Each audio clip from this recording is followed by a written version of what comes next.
One thing. Bonjour, c'est Laetitia de One Thing in a French Day à Paris. J'espère que vous allez bien et que vous êtes de bonne humeur. Aujourd'hui, vendredi 12 septembre 2025, cet épisode, le numéro 2551, s'intitule « Le mouvement Bloquons tout et la vie politique en France cette semaine ». Vous pouvez vous procurer le transcript avec le texte exact ainsi que les notes culturelles sur onethinginafrenchday.com. L'abonnement est à 5,90 € par mois. Mercredi, 20h, nous étions dans le vestiaire du kung-fu avec d'autres filles quand la prof est arrivée. « Tu n'as pas eu de mal à venir ?» lui a demandé Michaela. C'était compliqué. Pour moi aussi, j'ai cru que je n'allais pas arriver à rentrer de la fac. Châtelet était fermé et il y avait des bagages oubliés toutes les 5 minutes. Des bagages oubliés ? Oui, pour tout bloquer. C'est la grève ? A demandé la prof. Oui et non, est intervenue une autre fille. C'est le mouvement Bloquons tout. Qu'est-ce que c'est ? Un mouvement de protestation contre le gouvernement et le président de la République, mais qui n'a pas été organisé par les syndicats. Le gouvernement, pour faire les 40 milliards d'économies, a par exemple décidé de retirer 2 jours fériés. On fait aussi des économies sur la santé. Bref, les gens ont l'impression que c'est toujours les mêmes qui doivent se serrer la ceinture pendant que les ultra-riches payent peu d'impôts. Et en plus, le président vient de nommer un nouveau Premier ministre de droite, alors que c'est la gauche qui est arrivée en tête aux élections législatives. Donc aujourd'hui, tu pouvais bloquer tout, par exemple en refusant d'utiliser ta carte bleue. Voilà, nous avons eu une actualité politique chargée cette semaine. C'est un peu la crise en France. Tout d'abord, lundi, le Premier ministre François Bayrou a rassemblé les députés à l'Assemblée nationale pour un discours de politique générale.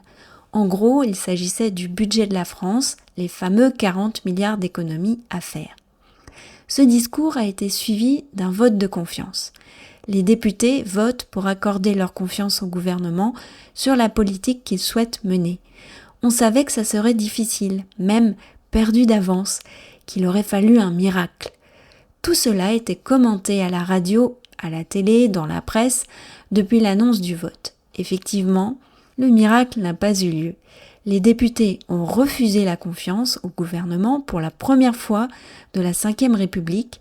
Le gouvernement a dû démissionner. Vous vous souvenez qu'après la dissolution et les législatives de juillet 2024, le nouveau Front populaire, qui rassemblait les partis de gauche, avait obtenu le plus de voix. Mais pas suffisamment pour gouverner sans alliance. Emmanuel Macron a toujours choisi un Premier ministre de droite ou de son parti. Et à chaque fois, il a pris son temps. Là, en moins de 24 heures, c'était fait. Nous avions un nouveau Premier ministre dès le mardi 9 septembre. Il s'agit de Sébastien Lecornu, le précédent ministre des Armées.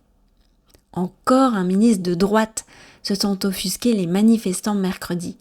Pourtant, ce dernier semble vouloir amadouer le Parti socialiste afin d'obtenir un consensus sur le budget. On parle de réouvrir le dossier des retraites, vécu comme une injustice par beaucoup de Français. On parle aussi de la taxe Zuckman. Gabriel Zuckman est un économiste français qui est à l'origine du projet de taxe de 2% des patrimoines supérieurs à 100 millions d'euros. À suivre donc.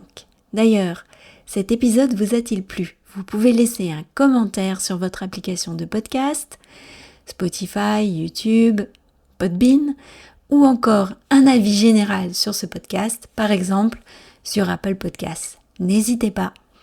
One Thing in a French Day, c'est fini pour aujourd'hui. Je vous souhaite à tous de passer un très bon week-end et je vous retrouve lundi pour un nouvel épisode du podcast. À bientôt, au revoir. In a French day.